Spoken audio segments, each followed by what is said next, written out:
Change the channel!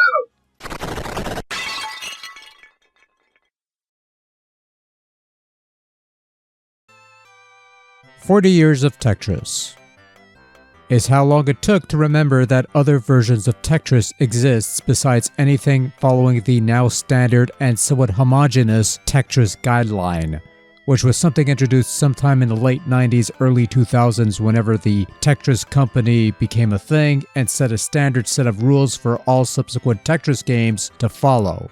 But like everything else in life, Tetris had a beginning that played much differently from what we have now. And just last week, Digital Eclipse released their Tetris Forever interactive documentary/compilation set, which is a nice little look back at Tetris. And yes, we will look at the entire package eventually because I feel we have to. But there are also games to play on there, and thus reviews to mine. Or at least there would have been if I hadn't already touched on some of these in prior videos, such as the original MS-DOS release of Tetris from 1986, which we've sampled ages ago. But Tetris has had many rows on MS-DOS, and not all of them were included here, but we do have Tetris from Spectrum Holobyte released in 1988 for MS-DOS, and that's what we'll be sampling today. And really, Tetris 88, which I'll refer to it from here on out, is no different gameplay-wise from Tetris 86, which itself is no different from Alexei Pajanov's original Electronica 60 creation upon which these early DOS versions were based upon.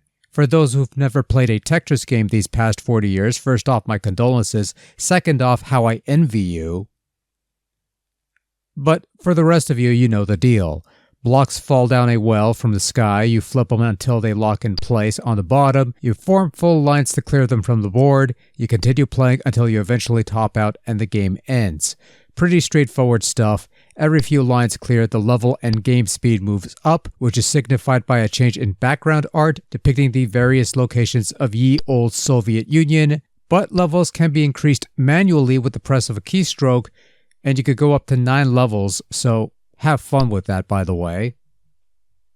So this should come as no surprise that Tetris 88 is Tetris at its most primitive. You only have one mode of play, and your only means of customization is a level select which determines your game speed, as well as the starting height of garbage blocks.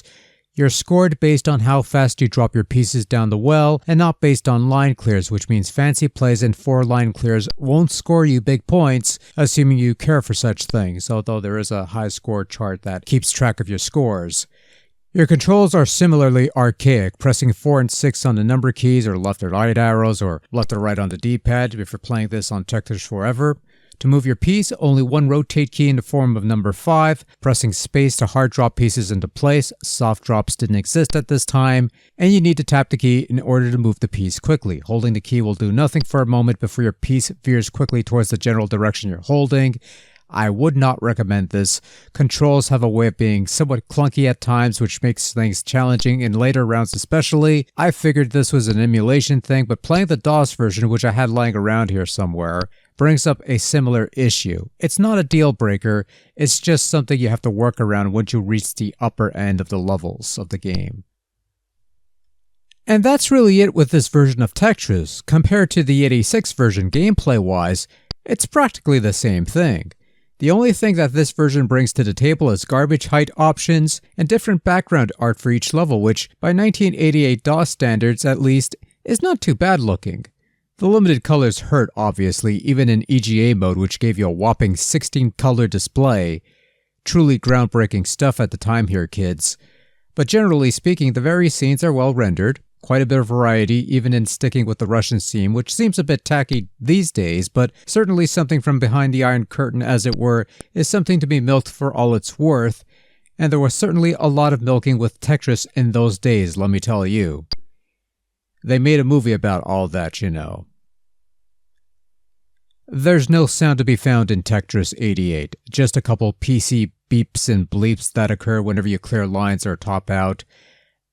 Overall, Tetris 88 on MS-DOS from Spectrum Holobyte is, well, it's Tetris circa 1988 on home computers. And compared to the console versions that most people these days would be familiar with, take your pick, NES, whatever today, This is a relic of a past time that plays far more clunky than one would be used to, but that's part of the historical charm, as it were, to see how it began and eventually get to where it is now. And I dig this sort of thing. The early versions of Tetris in the first few years of its life interests me far more than the recent stuff, if only because they are so much different from each other. It's not like today, where the only thing distinguishing Tetris games these days is whatever platform it's on, as well as whatever the gimmick of the day happens to be. But once upon a time, the Nintendo Family Computer had 4 different Tetris games to call its own, and they were all distinct from each other. The same could be said for Tetris on MS-DOS. Spectrum Holobyte made a number of Tetris games from the mid-80s to the early 90s, and they were also fairly different from each other. Tetris 88, though, is just a nice version of what came before in 86. It's a curiosity piece for most folks. It's a nostalgia trip for others who may have played this in their DOS machines once upon a time, and it's part of a much wider package that we'll spend a little more time on next time.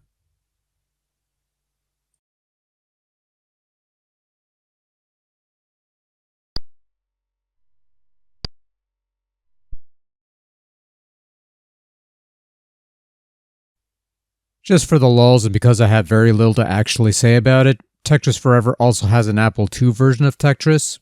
It has nicer, more colorful artwork, but the blocks are a little fuzzier. Otherwise, it's the same game as on DOS, right down to controls and lack of sound. That is all. Good night.